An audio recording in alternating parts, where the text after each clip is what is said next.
सुना, इनके दर्द को सुना। सिर्फ ये बच्चे ही तैयारी नहीं करते, इनके परिवार वाले भी तैयारी करते हैं, क्योंकि बच्चों को अपने तरीके से उठना होता है, अपने तरीके से खाना, रहना, तमाम तरह की तैयारियां।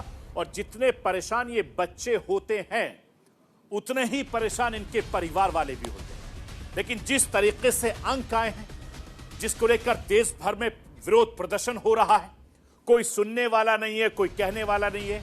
एनटीए के अध्यक्ष सुबोध कुमार सिंह क्या कुछ कह रहे हैं, राष्ट्र की आवाज के जरिए आपको वो सुनवा देता हूं। जो टोटल 23,33,000 बच्चे अपीयर हुए थे, उसमें से 13,16,000 बच्चे क्वालिफाई किए। उनका परसेंटेज 56% है। तो कहने का मतलब जो जिनको कंपनसेशन किया गया है उससे ओवरऑल क्वालिफाइंग क्राइटेरिया में या किसी में फ़र्क नहीं पड़ा।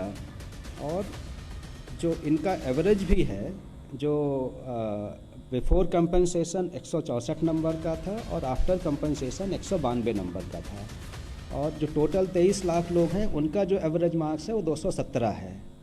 तो कहने का मतलब इनका जो कंपनसेशन के बाद भी एवरेज मार्क्स कम रहता है। अब इशू ये आता है कि केवल एक सेंटर पे इतना क्यों आया। तो उस सेंटर को भी हमने एनालाइज़ किया, उसका जो एवरेज मार्क्स थे वो 235 थे। मतलब जो 23 लाख बच्चों का एवरेज है उससे उनका ज़्यादा था। तो कहने का मतलब रिलेटिवली दी स्टूडेंट्स वहाँ पे बेटर थे, जो मतलब हाई स्कोर कर सकते थे, और हाई स्कोर जिन्होंने बिना कंपनसेशन के भी किया। मैं आपको यह बताना चाहता हूं कि नीट परीक्षा को लेकर इस वक्त देश भर में बवाल मचा हुआ है। हिंदुस्तान के कोने कोने से इस साल हुए नीट परीक्षा को रद्द करने और दोबारा इसे आयोजित कराने की मांग पर जोर पकड़ती जा रही है। हिंदुस्तान के अलग अलग जिलों में, हिस्सों में विरोध प्रदर्शन हो रहा है। चारों तरफ नीट परीक्षा में हुई धांधली को लेकर हंगामा हो रहा है।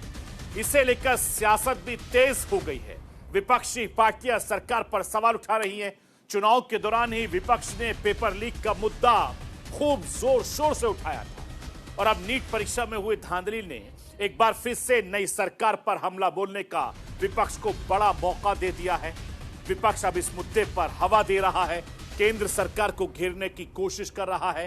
कांग्रेस सांसद राहुल गांधी ने हिंदुस्तान के प्रधानमंत्री नरेंद्र मोदी पर हमला बोला। राहुल गांधी ने आरोप लगाया कि नीट के रिजल्ट में धांधली करके 24 लाख छात्रों का घर तोड़ दिया। मैं आपको बताना चाहता हूं, राहुल गांधी ने सोशल मीडिया पर लिखा है कि नरेंद्र मोदी ने अभी शपथ भी नहीं ली और नीट परीक्षा में हुई धांधली ने 24 लाख से ज्यादा छात्र छात्राओं, उनके परिवार वालों को तोड़ दिया है। एक ही एग्जाम सेंटर से 6-7 मैक्सिमम मार्क्स के साथ टॉप कर दिया। कितनों को ऐसे मार्क्स मिलते हैं जो टेक्निकली संभव नहीं है, लेकिन सरकार लगातार पेपर लीक की संभावनाओं को नाकार रही है। मैं आपको यह भी बताना चाहता हूं कि इस पूरे मामले पर आम आदमी पार्टी के नेता सांसद संजय सिंह ने भी केंद्र सरकार पर जमकर निशाना साधा, मोदी सरकार को कटघरे में खड़ा किया है। आखिर संजय सिंह ने किस तरीके से सरकार को घेरा है, वो राष्ट्र की आवाज के जरिए आपको सुनवाना चाहता हूं। क्या है ये नीट का एग्जाम? ये 24 लाख बच्चों के पेट और पीठ पर लात कैसे मारी गई, ये जानना आपके लिए जरूरी है। 2 बच्चों ने अपनी जान गंवा दी। कोटा में एक बिटिया ने और पटना में एक नौजवान ने अपनी जान गंवा दी, आत्महत्या कर लिया। क्यों आत्महत्या किया? नीट में हुए भ्रष्टाचार के कारण, पेपर लीक के कारण। क्या आप यकीन करेंगे, लगभग 67 बच्चे, 67 स्टूडेंट्स नीट के एग्जाम में टॉप करते हैं। यानी कि उनका अंक जो आता है वो 720, 720, 720, ऐसे 67 बच्चों का अंक नीट में टॉप पर आता है। उनको टॉप करा दिया जाता है। एक ही कोचिंग के 6 बच्चे टॉप करते हैं, उन सब का अंक 720 और नहीं 718, 719 अंक दिया गया है, जो असंभव है।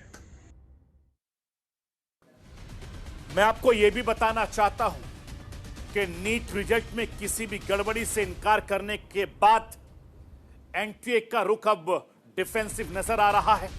एजेंसी ने कहा है कि वक्त की कमी की वजह से स्टूडेंट्स को ग्रेस मार्क्स देने की समीक्षा की जाएगी। 4 जून को नीट के नतीजे घोषित किए गए थे और बड़ी तादाद में छात्रों को 720 में से 720, 719 और 718 तक अंक मिले, जिसे लेकर लगातार हिंदुस्तान में सवाल उठ रहे हैं। एक्सपर्ट का कहना है कि इतने नंबर मिलना असंभव है। एनटीए के मुताबिक समीक्षा ने पूरा रिजल्ट को प्रभावित नहीं होगा, इस तरह की बात कर रहे हैं। लेकिन हमारे हिंदुस्तान के छात्र छात्राएं लगातार सड़कों पर हैं, विरोध प्रदर्शन कर रहे हैं, अपने हक के लिए लगातार वो लड़ाई कर रहे हैं और सुप्रीम कोर्ट से लेकर सरकार की तरफ वो नजर गड़ाए हुए हैं कि आखिर उनको इंसाफ मिलेगा। लेकिन सबसे बड़ी बात यह है कि इन बच्चों को, इनके परिवार वालों को आखिर कब इंसाफ मिलेगा, यह सबसे बड़ी बात होगी। तो ये थी राष्ट्र की आवाज।